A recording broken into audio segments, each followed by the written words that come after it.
Bienvenue dans cette revue de presse internationale et on l'entame avec le quotidien Le Soir belge.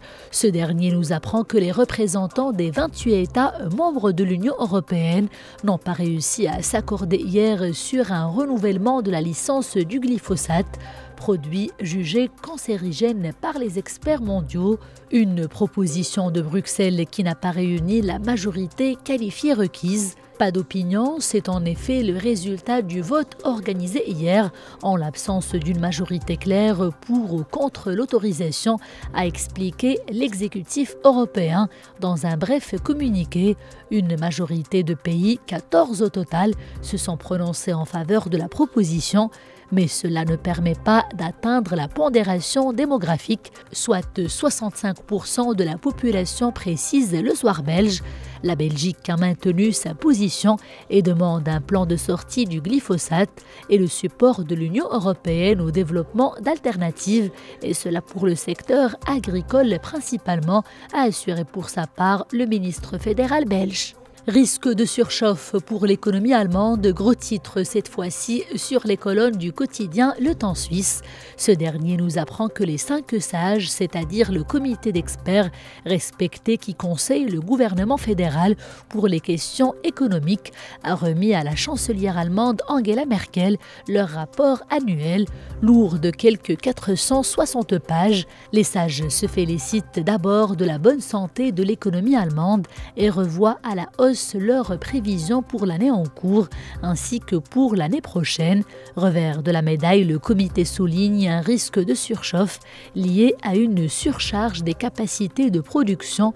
Une telle situation est jugée dangereuse car source potentielle d'investissement inconsidéré de la part des entreprises comme des particuliers, ce qui pourrait entraîner une nouvelle phase de ralentissement. Fidèles à la tradition, les 5 sages s'immiscent dans le débat politique allemand et émettent des recommandations aux 3 partis qui négocient en ce moment même autour d'Angela Merkel en vue de former le prochain gouvernement. La presse française à présent est zoom sur la couverture du nouveau numéro du magazine Courrier International avec ce gros titre, je cite, « Trump le démolisseur ». En effet, alors que le 45e président américain célèbre le premier anniversaire de son élection, Courrier International a voulu analyser les ressorts du phénomène Trump. Face à cette présidence erratique, les contre-pouvoirs jouent pleinement leur rôle outre-Atlantique.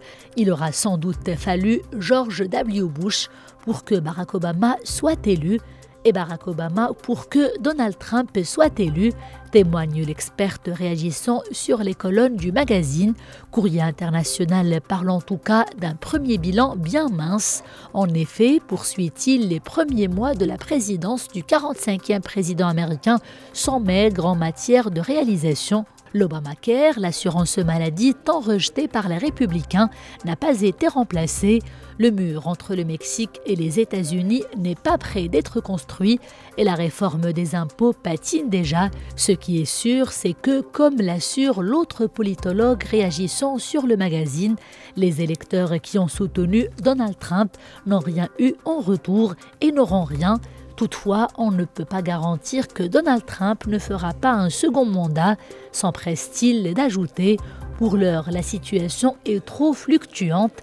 Certaines personnes envisagent même une destitution avant la fin de son premier mandat pour faire des pronostics. Cela est difficile. Le sujet alimente également les titres du magazine français L'Humanité dimanche, avec notamment un dossier intitulé « Les États-Unis, un an après ». Il y a un an, en effet, Donald Trump défaisait sa rivale. Depuis cette date, il peaufine une stratégie de la peur, estime le journaliste. Donald Trump veut faire entrer le monde dans une nouvelle ère, un an exactement après son élection. D'aucuns se rassurent en pointant les nombreuses erreurs de sa gouvernance et son bilan législatif bien maigre. D'autres sont toujours persuadés qu'il n'ira pas au bout de son mandat, qu'il en sera empêché au plus tard quand l'enquête déclenchée par la justice pourra attester qu'il était bien l'homme d'un complot depuis Moscou. D'autres personnes soulignent des conflits d'intérêts tellement gros qu'il ne pourrait pas à terme en réchapper. On ne peut qu'apprécier les difficultés récurrentes du président à faire avancer quelques-uns de ses projets emblématiques. Il reste que ces bonnes nouvelles sont partielles. Elles coexistent avec une étonnante capacité à s'incruster et à avancer, résume le magazine. Bonne lecture.